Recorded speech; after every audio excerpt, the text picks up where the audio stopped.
framework. Ini jadi kerangka berpikirnya dulu nih, seperti apa sih accounting analysis itu.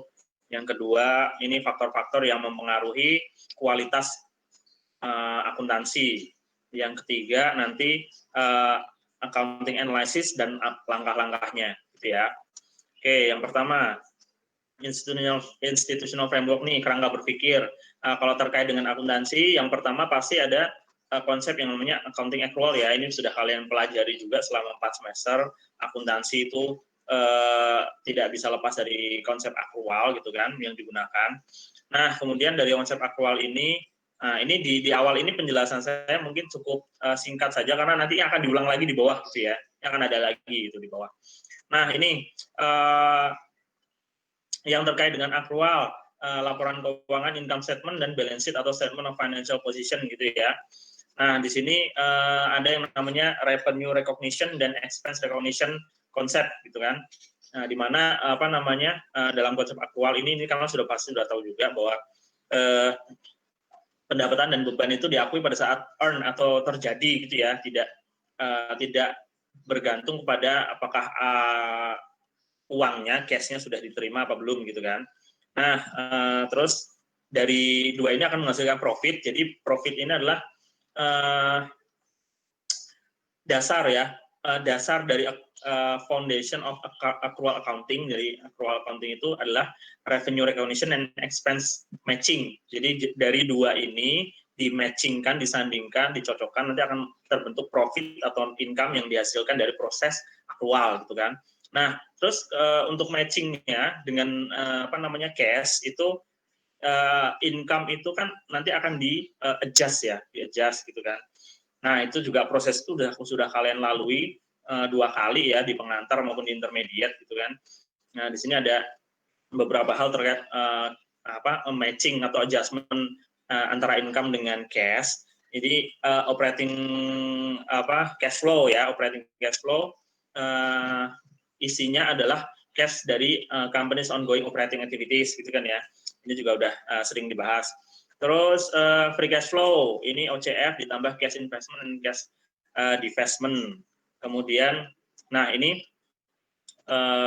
penjelasannya tadi. Kemudian ada net cash flow ya, free cash flow plus financing cash flow. Kemudian net income sama dengan operating cash flow plus aktivitas accrual ya. Nah ini foundation of accrual accounting, revenue recognition, recognize when earned, recognize when realized. Terus kemudian expense matching with corresponding revenues. Jadi apa namanya matching antara expense dengan revenue yang terkait gitu ya. Nah ini bisa product cost atau period cost. Ini sudah kalian bahas, kalian pelajari juga. Nah kemudian di balance sheet atau statement of financial position, di sini posisinya ada aset, liabilities, dan equities. Ini mungkin sedikit pengantar aja. Ini pengertiannya juga kalian pasti sudah tahu gitu ya. Aset itu apa, liabilities itu apa gitu kan. Aset itu sesuatu yang bisa memberikan economic benefits ya di masa depan, measurable, terukur dengan tingkat kepastian tertentu gitu kan. Kemudian obligation.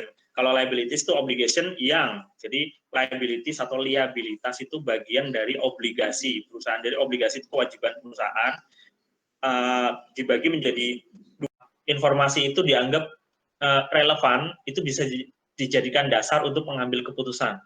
Kalau reliability itu informasi itu dianggap reliable kalau bisa dihitung, bisa diverifikasi, bisa diukur gitu ya secara representationally faithful, istilahnya secara jujur. Jadi dihitung dan diungkapkan secara jujur dan netral, itu yang disebut dengan reliability gitu ya. Kemudian accounting information often informasi akuntansi itu seringkali menuntut pengorbanan ya, trade off, pengorbanan untuk memilih antara relevansi atau reliability. Jadi biasanya harus diprioritaskan salah satu. For example, reporting forecast. Jadi peramalan gitu ya, melaporkan prediksi masa depan, misalnya prediksi cash flow di masa depan, itu meningkatkan relevansi relevansi bagi investor untuk mengambil keputusan kan, apakah akan berinvestasi atau enggak. Tapi reduce reliability, karena forecast itu apa namanya, tidak ada dasar reliabilitasnya gitu. Jadi namanya kan ramalan ya, hanya berdasarkan asumsi. Oke. Ini yang kedua sudah. Sekarang pokok bahasan yang ketiga, accounting analysis nih kita masuk. Nah, di sini tujuannya apa? Adjust for accounting distortion. Kita tadi sudah membahas accounting quality menyebabkan distortion, standar-standar itu juga bisa menyebabkan distortion. Maka tujuan dari analisis akuntansi itu untuk menyesuaikan accounting distortion agar financial report itu bisa mencerminkan realitas ekonomi yang lebih baik gitu ya. Jadi mencerminkan kondisi perusahaan yang sebenarnya gitu. Jadi tidak hanya berdasarkan angka-angka dalam laporan keuangan. Kemudian menyesuaikan standar yang digunakan dalam basis untuk specific analysis objective of particular user. Jadi ini bisa disesuaikan, tujuannya untuk menyesuaikan standar untuk membuat analisis yang spesifik untuk pengguna yang spesifik juga gitu. Jadi analisis laporan keuangan untuk investor, analisis laporan keuangan untuk kreditur yang akan meminjamkan uang itu pasti akan berbeda. Itu analisisnya spesifik gitu ya. Jadi sesuai kebutuhan apa yang dia butuhkan gitu kan. Nah itu jadi tujuannya untuk itu analisis accounting ya, accounting analysis. Nah di sini dibahas adjust for accounting distortion. Apa itu distortion? Di sini source atau sumber-sumber atau sebab-sebab distortion. Accounting standard. Accounting standard itu menyebabkan distortion karena yang pertama ada 3 sebab nih. Standar akuntansi itu dihasilkan dari proses politik of standard setting. Jadi ini udah disetting dari awal gitu ya. Jadi gini, standar akuntansi yang sudah dibuat di setiap negara, misalnya IFRS, itu IFRS ya, disusun oleh International Accounting Standard Board gitu ya. Kemudian kalau di Indonesia di kita ada PSAK, disusun oleh IAI gitu kan. Nah itu kan anggota-anggota dari Accounting Standard Board itu tadi kan pasti ada banyak dari kalangan perusahaan, dari kalangan bisnis, dari kalangan ekonomi gitu ya. Nah, kenapa accounting standard ini menyebabkan distorsi? Karena dalam proses penyusunan standar-standar akuntansi yang berlaku, itu di dalamnya sudah ada campur tangan atau lobby-lobby dari big companies atau investor. Karena memang mereka punya pengaruh, ya, mereka punya pengaruh. Perusahaan besar itu pengaruhnya bisa sampai ke situ, bisa mempengaruhi regulasi yang mau dibuat, gitu kan ya. Nah, entah mereka mempengaruhi itu secara tidak langsung ya dari luar, atau mungkin para pemilik big companies ini juga merupakan anggota dari komite standard accounting standard itu gitu kan. Nah, jadi mereka mungkin saja bisa istilahnya menyisipkan ya kepentingan pribadi yang mungkin dianggap lebih menguntungkan bagi perusahaannya. Nah, jadi ternyata kondisinya seperti itu. Badan standar akuntansi ya dalam suatu negara itu biasanya pasti tidak hanya dari ahli akuntansi atau ahli ekonom terkenal gitu, biasanya pasti di dalamnya ada juga pengusaha-pengusaha gitu ya. Ya dia juga pasti ahli ekonomi dan akuntansi juga, tapi dia juga punya perusahaan, apalagi perusahaan besar gitu kan ya. Pasti akan ada apa namanya lobby-lobby di situ, memasukkan kepentingan pribadinya gitu kan. Nah, terus juga ada pengaruh faktor di dalam negara berkembang gitu ya. Ini ada juga proses politik juga gitu ya. Kemudian itu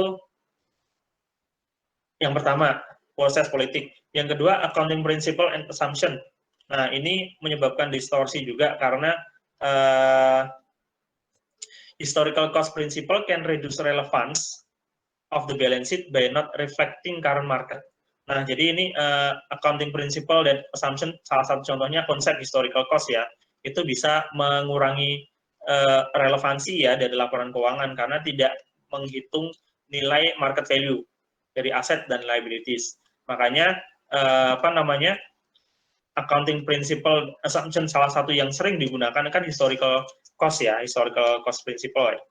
Dalam mencatat aset, mencatat liabilities itu menggunakan historical cost. Nah, disitulah perlu dilakukan penyesuaian agar historical cost itu mencerminkan nilai sebenarnya atau market value. Nah, kalian sudah banyak di setiap chapter yang kalian pelajari di intermediate accounting kan pasti akan ada tuh penyesuaian. Biasanya hampir semua penyesuaian itu pasti akan terkait penyajian fair value, gitu ya. Kemudian ada konsep konservatisme.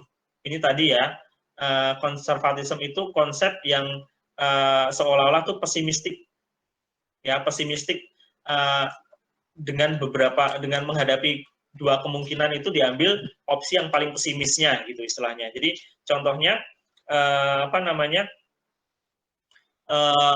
dalam proses aset impairment atau penghapusan aset itu apabila terjadi keuntungan di situ, dihasilkan keuntungan, maka tidak boleh dicatat kalau misalnya belum pasti gitu ya. Konservatisme itu kayak gitu. Terus kalau misalnya ada kerugian, nah itu sudah harus diantisipasi dengan mencatat kerugian meskipun belum terjadi. Nah itu konsep konservatisme. Jadi pendapatan tidak boleh diakui, beban atau kerugian harus diakui, gitu ya. Ini kalau misalnya kalian ingat di chapter aset, pertukaran aset ya, aset exchange ya, aset exchange, kemudian asetnya mengandung substansi komersial kayak gitu kan ada gain ada loss.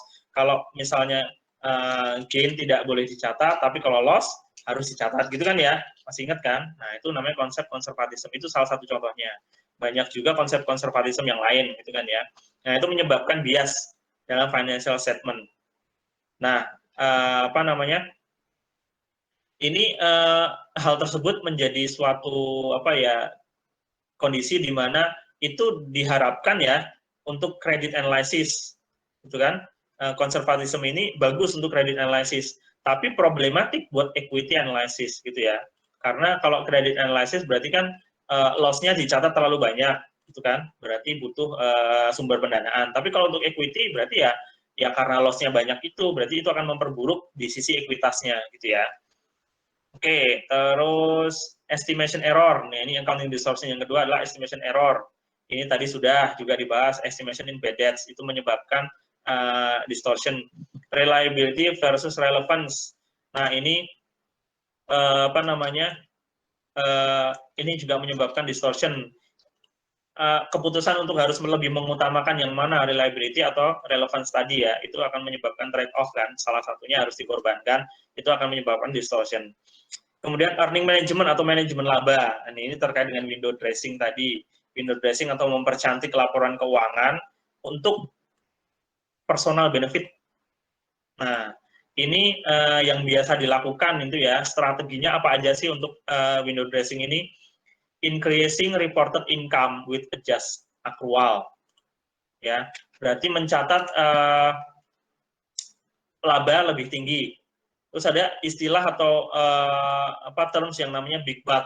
Big bad itu record huge write-offs, jadi mencatat penghapusan secara besar-besaran dalam satu periode untuk memberikan kelonggaran di periode berikutnya terkait dengan expense.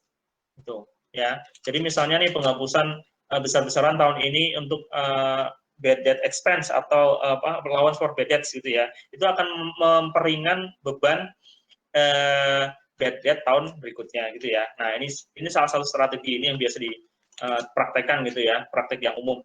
Income smoothing ini memperhalus ini dengan decrease or increase reported income to reduce its volatility.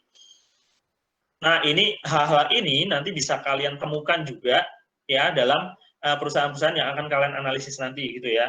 Apakah ini nanti harus kalian cari ya, apakah ada nih strategi untuk increasing reported income atau big bad. Big bad ini mungkin kalau record huge write off ini mungkin akan terlihat jelas ya di satu periode saldonya sekian, di periode berikutnya kok berkurang sangat signifikan. Nah, itu mungkin ada terjadi seperti ini. Nah, nanti kalian juga harus kalian analisis.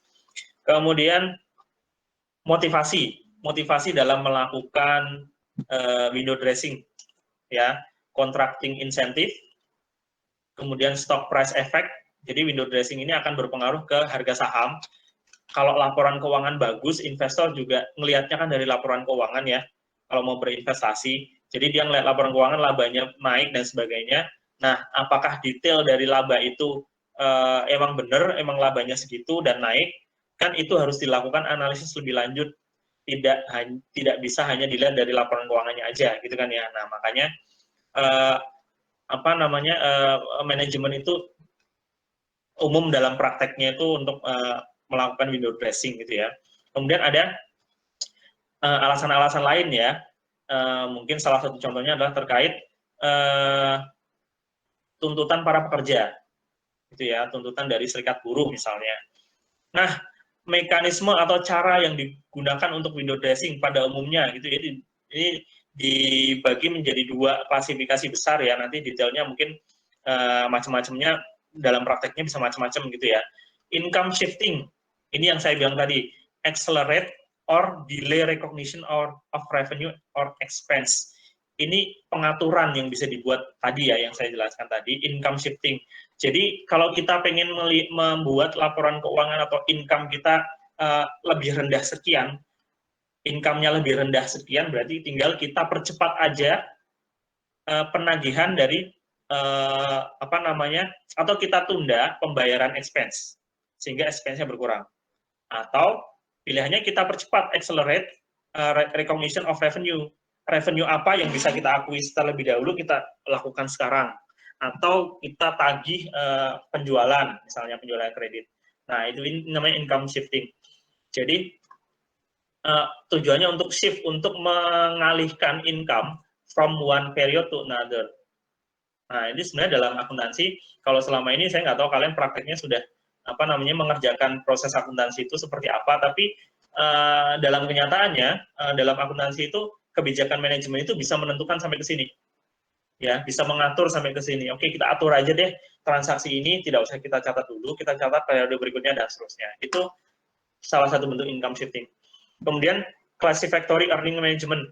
Nah, ini istilah yang umum juga, classificatory in earnings management.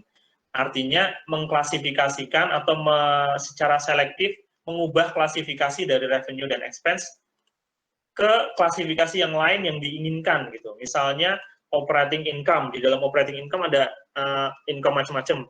Kemudian ada expense macam-macam. Nah, perusahaan itu bisa memilih untuk mengatur beberapa income tertentu dikeluarkan dari klasifikasi itu, masukin ke order misalnya. Nah, itu akan mempengaruhi apa? Analisis rasionya nanti, ya kan? Itu akan mempengaruhi analisis rasionya. Nah, itu bisa diatur sampai ke situ. Nah, ini dua mekanisme ya, dua cara yang biasa dilakukan untuk window dressing.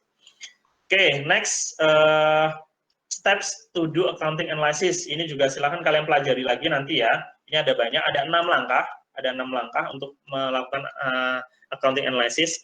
Yang pertama, identify principal accounting policies. Kebijakan akuntansinya dulu kalian harus tahu. Jadi begitu kalian mulai langkah awal, kalian melihat tuh perusahaannya apa, data yang dibutuhkan sudah didapatkan semua, ada laporan keuangan. Nah, pertama kalian lihat laporan keuangannya dulu apa? Notes to financial statement-nya dulu, kebijakan akuntansinya apa? Gitu ya. Menggunakan IFRS atau apa, gitu kan ya. Kemudian ini assess atau menilai accounting flexibility, gitu ya.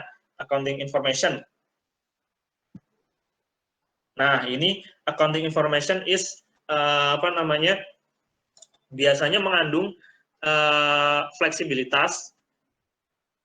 Nah, ini biasanya akan berkurang informasi yang bisa dihasilkan terhadap suatu kondisi ekonomi dari suatu perusahaan kalau manajemennya mempunyai high degree, tingkat atau level yang tinggi atas fleksibilitas dalam memilih policies and estimates.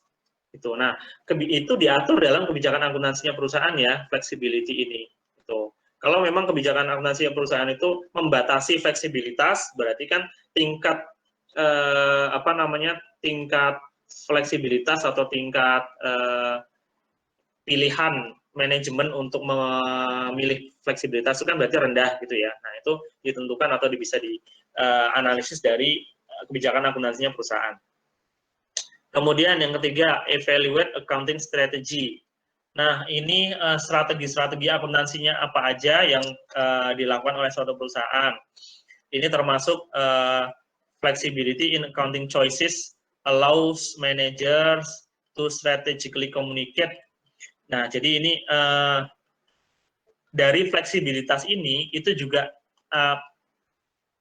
pada akhirnya bisa mengakibatkan juga manajer itu untuk bisa memilih antara menyajikan economic information atau menyembunyikan kinerja perusahaan yang sesungguhnya gitu ya, yang sebenarnya. Nah, itu ada pengaruh juga dari situ. Kemudian isu-isu yang harus kalian perhatikan terkait dengan strategi itu yang pertama industri peers, jadi industri sejenis. Jadi saingan-saingan perusahaan yang bergerak di bidang yang sama gitu ya. Incentive for managers to manage earning. Ya, ini juga. Kemudian changes in policies and estimate, dan alasannya, perubahan-perubahan kebijakan, perubahan estimasi, dan alasannya apa. Ini kalau ditemukan dalam suatu perusahaan, ini juga menjadi isu yang harus kalian pertimbangkan ya dalam melakukan analisis akuntansi. Kemudian termasuk transaksi itu apakah dilakukan secara benar, terstruktur gitu ya, terhadap atau untuk mencapai tujuan accounting, yaitu menghasilkan laporan keuangan yang reliable, gitu kan ya. Terus yang keempat, strategi atau langkah yang keempat adalah kalian harus mengevaluasi kualitas penyajian atau pengungkapan dalam laporan keuangan.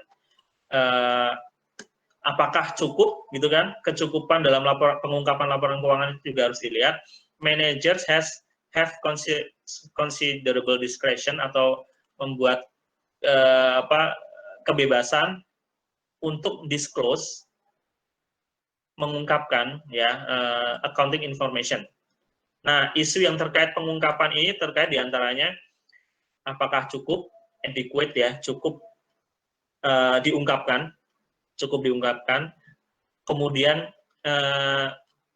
notes to financial statement-nya juga cukup, isinya cukup untuk mengungkapkan semua informasi di dalam notes to financial statement.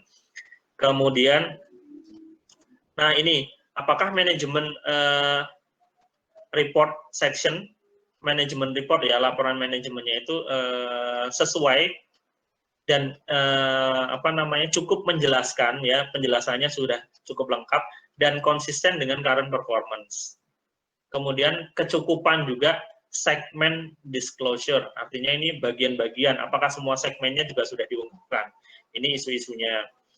Nah, kemudian identify red flags, ini hal-hal sinyal merah yang harus diperhatikan ya. Apakah terjadi ini di dalam perusahaan yang akan kalian analisis nih. Beberapa hal yang terkait red flags ini adalah poor financial performance, desperate companies. Jadi perusahaan ini sebenarnya financial performance-nya buruk sekali gitu istilahnya. Nah, terkait dengan hal ini, apakah mungkin kalian juga perlu mengupdate ya dengan berita-berita aktual gitu kan, terkait hal-hal yang terjadi. Kalau kalian bisa recall ya, bisa ingat, belakangan ini banyak beberapa perusahaan, khususnya BUMN ya, itu mengalami masalah gitu. Ya, mengalami masalah.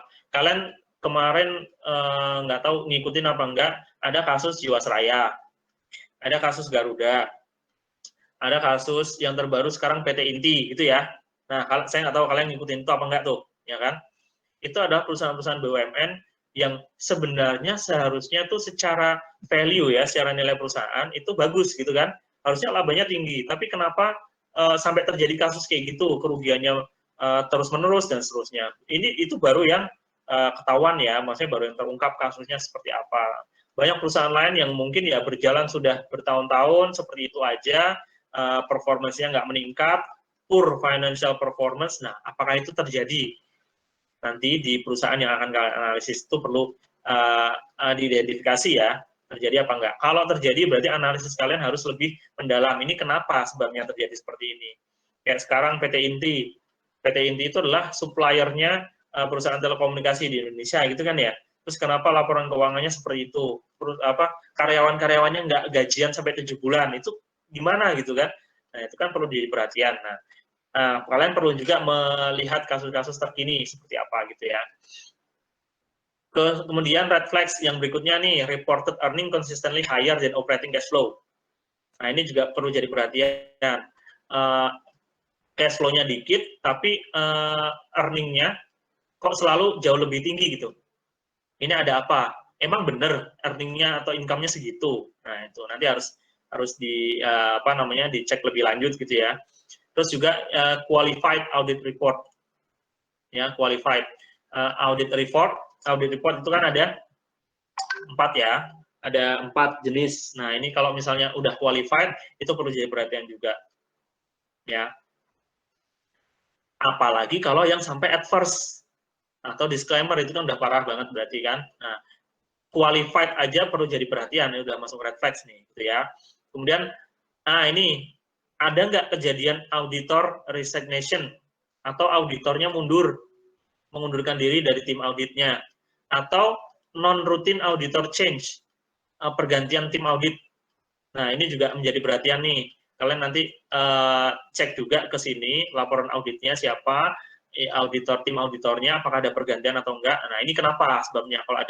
Kalau sampai auditor ada yang mundur, itu sebabnya apa? Itu perlu jadi perhatian. Apakah memang nggak cocok, atau mungkin menemukan permasalahan, tapi tidak diperbolehkan untuk mengungkapkan dan sebagainya. Itu jadi perhatian. Kemudian unexplained or frequent changes in accounting policies. Nah, perubahan accounting policies ini juga jadi perhatian ya. Apalagi kalau yang tidak bisa dijelaskan, atau mungkin tetap dijelaskan dalam laporan keuangan, tapi tidak terlalu kuat alasannya. Jadi cuma gitu doang alasannya. Ini masih belum bisa diterima dan sebagainya. Apakah ada? Nanti kalian identifikasi juga. Ada sudden increase in inventory comparison to sales. Nah, ini ada apa? Sales-nya biasa aja, tapi kenapa inventornya meningkat gitu. Ini perlu jadi perhatian juga. Apakah ini strategi perusahaan untuk mengatur supaya cash flow-nya kecil? Ya kan, berarti kan cash-nya dialihkan ke inventoris kan secara signifikan kan. Apakah seperti itu? Kalau misalnya inventorisnya nambah signifikan, tapi sales-nya juga meningkat signifikan, itu nggak ada masalah gitu kan. Berarti kan itu sejalan tuh, beli inventoris untuk dijual gitu kan. Tapi kalau sales-nya nggak ada masalah apa-apa, biasa aja, segitu-segitu aja, inventorinya nambah banyak. Ini kenapa gitu ya. Nah, nanti tiap pos dalam laporan keuangan juga perlu kalian analisis juga ya. Kemudian penggunaan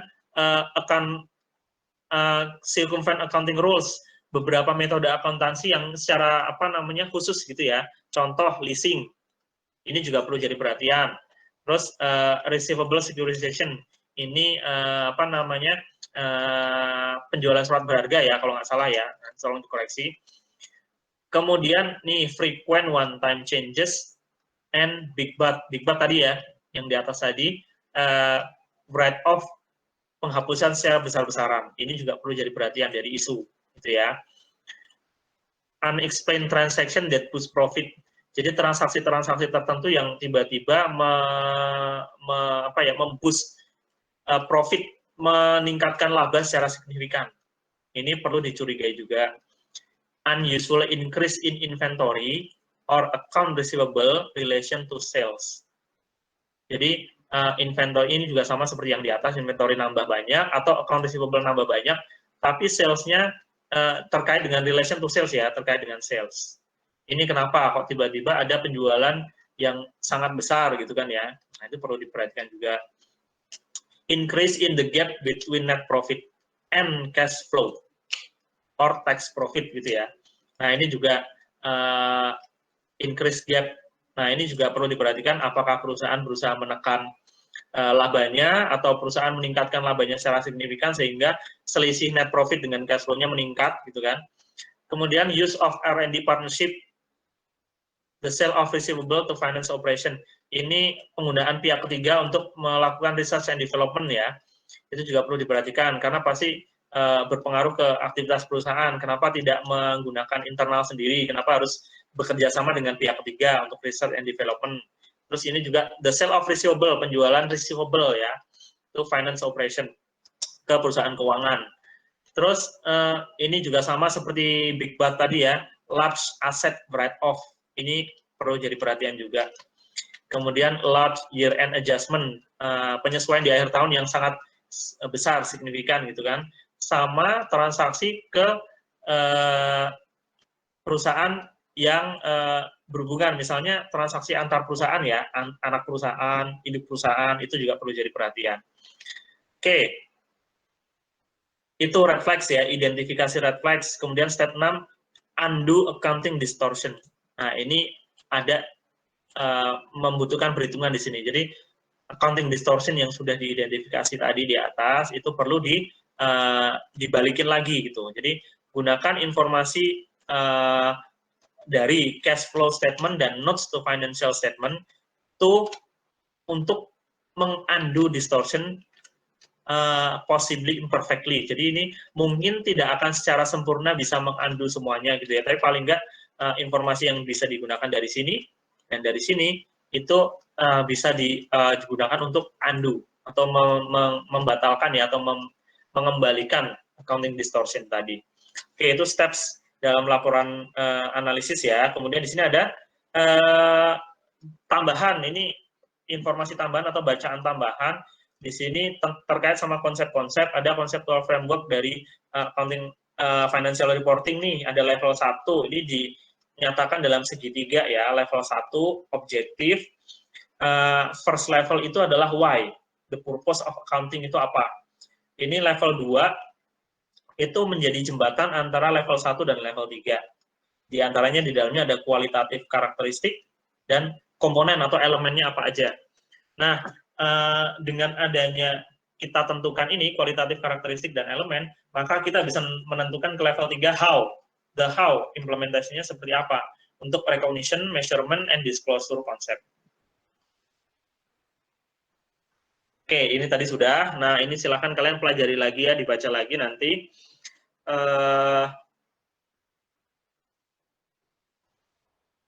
Nah, ini juga how to implement recognition, measurement, disclosure, ada basic account assumption dan basic principle, serta constraint. Ini sudah pernah kalian bahas juga di mata kuliah akuntansi kan, economic entity itu apa, going concern itu apa, sampai dengan periodicity, accrual basis, measurement, revenue recognition, dan seterusnya. Ini sudah. Kemudian, nah di sini ada konsep of income, nanti juga silakan kalian baca juga ya, jenis-jenis laba itu apa aja, ada ya, kalian pelajari lagi. Di sini ada operating income, accounting income atau reported income, ada permanen, ya ada permanen. Terus ada juga ini disebut dengan economic income ya, economic income ada permanen dan operating income. Economic income itu akan berbeda dengan accounting atau reported income. Gitu ya, kenapa gitu kan? Jadi kalau accounting income kan berdasarkan proses akrual yang dilakukan gitu kan, transaction basis, earning management gitu kan. Nah, ini yang menghasilkan reported atau accounting income. Kalau economic income berdasarkan apa namanya? Nah, ini permanen atau recurring income, sustainable income, dan operating income. Ya, ini economic income berdasarkan kondisi ekonomi tertentu gitu ya. Jadi tidak hanya berdasarkan catatan transaksi aja. Gitu. Oke, sementara itu dulu. Setelah ini saya kasih tugas untuk mengerjakan satu aja problem dari buku Subramanyam edisi 11 ya. Satu problem aja, seperti kemarin saya upload di Google Classroom dan dikumpulkan besok gitu ya, paling lambat besok. Tapi jangan ada yang telat, sepertinya kelas ini ada yang telat ya, yang tugas kemarin ya. Nah, jangan ada yang telat. Oke, silakan ada yang mau disampaikan? Ada mau ditanyakan, silakan.